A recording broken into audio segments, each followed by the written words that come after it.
हाय दोस्तों। Napoleon Hill एक writer थे जिन्हें चांस मिल गया था अपने टाइम के सबसे अमीर इंसान एंड्रयू कार्नेगी का इंटरव्यू लेने का। इंटरव्यू के बीच में कार्नेगी ने एक बहुत ही सीरियस ऑफर रखा।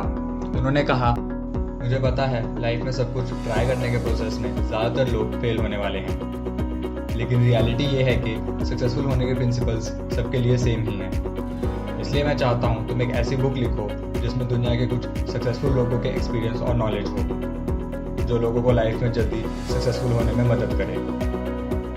मैं तुम्हें वर्ल्ड के कुछ रिच इंसानों का इंटरव्यू लेने का मौका दिलाऊंगा, लेकिन मैं तुम्हें इसके लिए सिर्फ ट्रैवलिंग के पैसे ही दूंगा।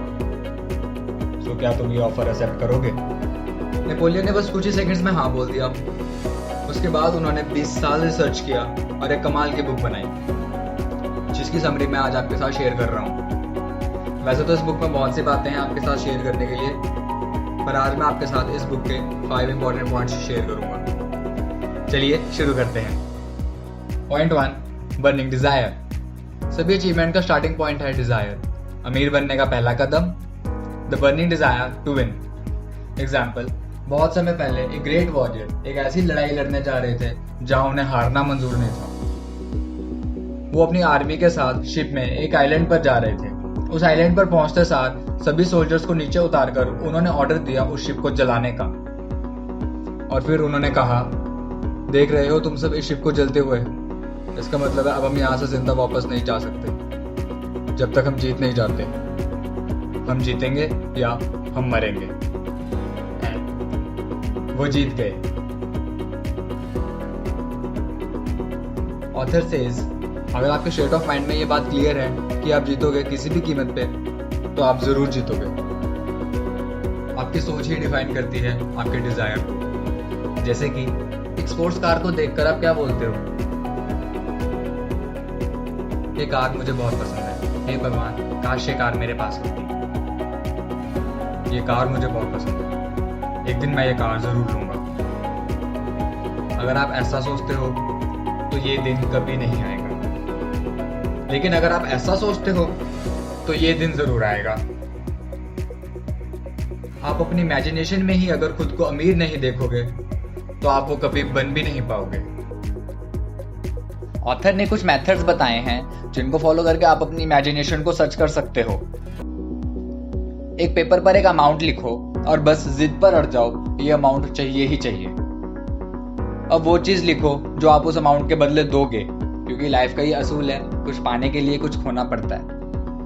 अब एक डेट लिखो, वो डेट जिस दिन वो पैसे आपके हाथ में होंगे। अब एक प्लान बनाओ अपने डिजायर को पूरा करने के लिए और जल्दी उस पर अमल करना भी शुरू करो।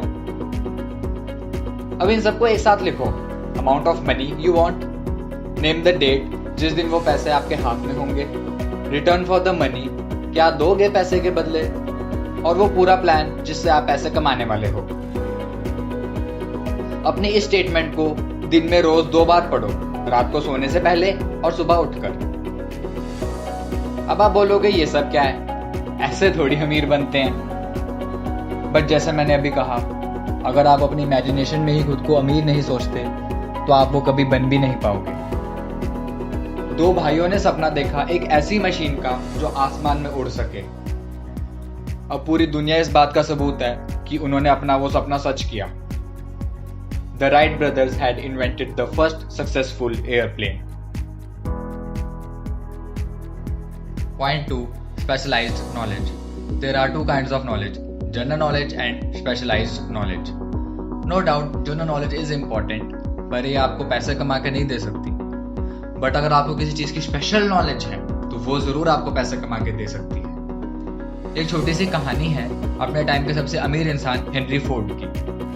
वर्ल्ड वॉर के टाइम पर एक आर्टिकल पब्लिश हुआ द शिकागो न्यूज़पेपर में, जिसमें एडिटर ने हेनरी फोर्ड को एक इग्नोरेंट पर्सन बोला। एंड देन हेनरी फोर्ड ने उस न्यूज़पेपर के अगेंस्ट केस कर दिया। जब वो केस शुरू हुआ कोर्ट में, देन ऑपोजिशन लॉयर ने हेनरी फोर्ड को विटनेस बॉक्स में बुलाया ये प्रूव करने के लिए कि वो इग्नोरेंट पर्सन है। लॉयर ने उनसे कुछ क्वेश्चंस पूछे, लाइक बेनेडिक्ट आर्नोल्ड कौन है, 1976 में ब्रिटिश आर्मी ने कितने सोल्जर्स भेजे थे अमेरिका में, और ऐसे ही और भी बहुत से क्वेश्चंस। मिस्टर फोर्ड थक चुके थे ये सब सवाल सुन के, और फाइनली उन्होंने रिप्लाई दिया उस लॉयर को और कहा, क्या मुझे सच में इन सब क्वेश्चंस का जवाब देने होंगे? अगर हाँ, तो मैं तुम्हें बता दूं, मेरे टेबल पर एक इलेक्ट्रॉनिक पुश बटन्स की रो है और उन्हें दबाते ही मेरे मास्टरमाइंड ग्रुप के लोग आ जाएंगे और वो उस हर सवाल का जवाब देंगे जो भी मैं उनसे पूछूंगा।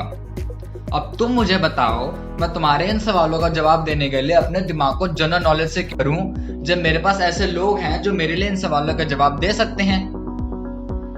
ये जवाब सुनकर वो लॉयर चुप हो गया। जज एंड जूरी मेंबर्स को इस रिप्लाई में एक गुड लॉजिक दिखा। उन्होंने कहा, यह जवाब एक इग्नोरेंट मैन का नहीं, एक एजुकेटेड मैन का है, जिसको पता है जरूरत पड़ने पर नॉलेज कहाँ से लेनी है और उसका यूज कैसे करना है। वो हर एक इंसान एजुकेटेड है।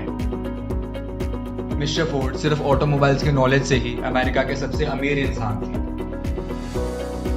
Now remember, the idea is the main thing. Specialised knowledge आप थोड़ी मेहनत करके गेन कर सकते हो, पर आइडियाज कहाँ से आएंगे? आपकी इमेजिनेशन से। The workshop of your mind, imagination. ऐसा कहा जाता है कि इंसान वो हर एक चीज बना सकता है जो वो इमेजिन कर सकता है।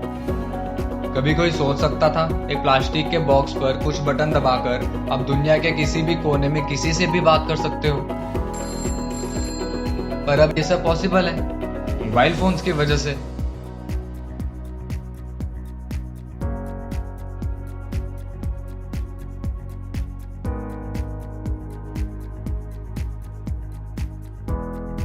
अगर आपको ये बुक पूरी रीड करनी है तो आप नीचे दिए हुए लिंक से ये बुक खरीद सकते हो।